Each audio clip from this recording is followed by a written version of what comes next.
Welcome to HB Tuner's GM Gen 5 Training Part 30. In this training module, we're going to be exploring 3 different ways we can integrate a wideband reading into our VCM scanner so we can include that in our data logs anytime we're doing any kind of full throttle tuning. We have to rely on a wideband reading. We have a lot to cover. Let's jump in so we can check this out.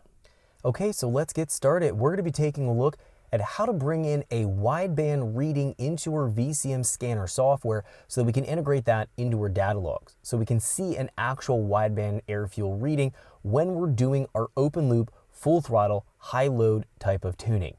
Now, when we're at idle and part throttle conditions, we have our front primary oxygen sensors, and those report back to the PCM what the fuel mixture, air fuel mixture is going to be. It registers a signal and a 0 to 1 volt scale. It sends that back to the PCM, and a half a volt is the equivalent of stoichiometric, or 1.0 lambda, or the equivalent of 14.7 to 1 on the gas, petrol, air fuel scale. Now that's what we want to run at idle and part throttle conditions. So depending on what the fuel mixture is going to be doing, it's going to report that back in a voltage reading, and based on that voltage reading, the PCM is able to then adjust our fuel mixtures using the short and long-term fuel trims. Now, once we get outside that range of operation, so we're getting into high load, full throttle conditions, we switch from our closed loop into what's known as our open loop. Open loop ignores the front primary oxygen sensor. It doesn't look at any of the signal anymore, and in fact, it runs off of no input at all.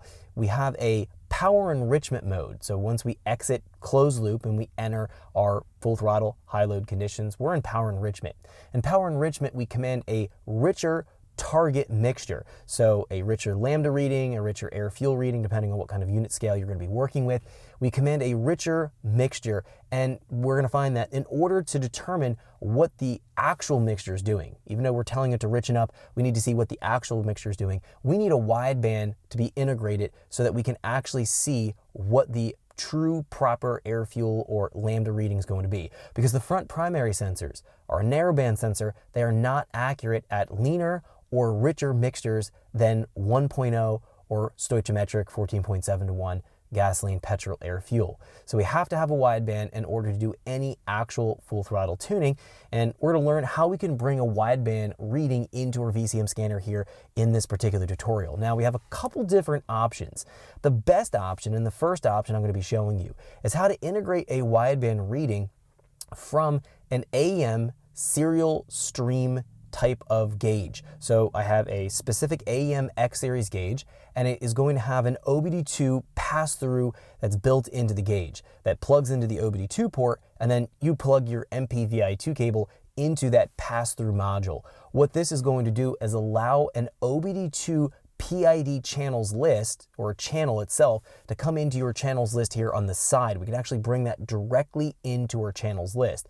This is going to allow us to log the air fuel. It's going to match exactly what the gauge reads. We don't have to worry about what's called a voltage offset. Some of the other methods I'm going to be talking about here in the tutorial can get what's called a voltage offset. We want to try to avoid any kind of voltage offsets, because what we'll find is the wideband air fuel display might show, let's say, 15 to 1 or 13 to 1 air fuel, and it might have a slight discrepancy as to what's coming in and reported through our scanner, because we have a voltage curve or a voltage offset we need to worry about.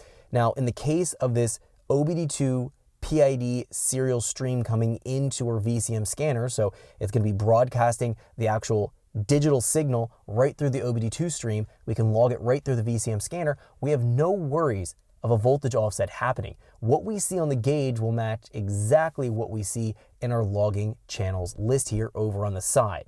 Now, in order to do this is extremely straightforward. I have a logging channels list open here. It doesn't matter what channels list you have, you're gonna have to go in and bring in a wideband channel into your logging channels list. Now I have a single wideband. You could have dual widebands, but I have a single wideband on our test vehicle. So it's the AEM X series wideband gauge, and it's built with the OBD2 serial stream cable built into the gauge. It's a specific gauge from AEM. It's not just going to be any gauge, so this is unique to the AEM X series. Now this is my wideband of choice anytime I'm doing any tuning with the HB tuners, because it integrates so seamlessly and it's super duper easy to work with.